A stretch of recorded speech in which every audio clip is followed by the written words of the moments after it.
ছোট পর্দার জনপ্রিয় মডেল ও অভিনেত্রী মুমতাহিনা চৌধুরী টয়া শোবিজে বর্তমানে বেশ কিছুদিন ধরে অনিয়মিত তিনি। যদিও দ্রুত কাজে ফেরার মাধ্যমে তাকে পর্দায় দেখতে পাওয়া যাবে বলে দর্শক অনুরাগীদের আশ্বস্ত করেছিলেন তিনি। সম্প্রতি এক সাক্ষাৎকারে টয়া পর্দায় ফেরা প্রসঙ্গে কথা বলেন। সেখানে বড় পর্দায় অভিনয় করলে কোন নায়ককে বেছে নেবেন সে প্রসঙ্গেও কথা বলেছেন অভিনেত্রী। সাক্ষাৎকারে সমালোচিত নায়ক জায়েদ খানের সঙ্গে সিনেমা করবেন কিনা এমন প্রশ্ন করা হয় টয়াকে।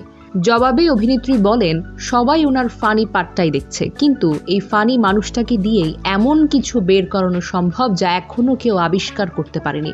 ওনাকে দিয়ে ভালো কিছু করানো যাবে যদি কোনো ভালো ডিরেক্টর কোনো ভালো গল্পে ওনার মতো করে কোনো চরিত্র বের করে।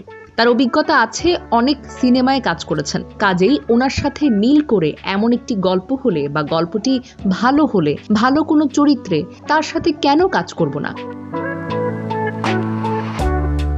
প্রসঙ্গত বিভিন্ন কারণের সমালোচিত জায়েদ খান। কারণ হিসেবে ধরা হয় ঢালিউডে ক্যারিয়ারের শুরুর দিকে সেভাবে ব্যবসা সফল সিনেমা উপহার দিতে পারেননি এই অভিনেতা।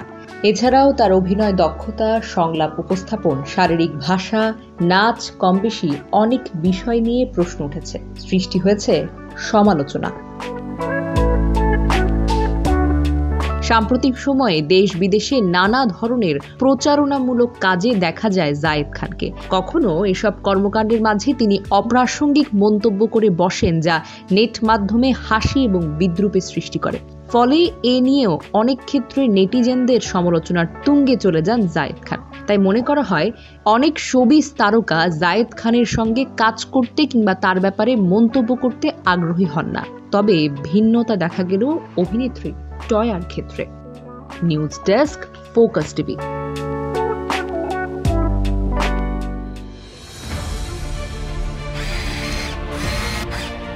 আলোতে থাকুন, ফোকাসে থাকুন, হাত রাখুন প্রজন্মের হাতে।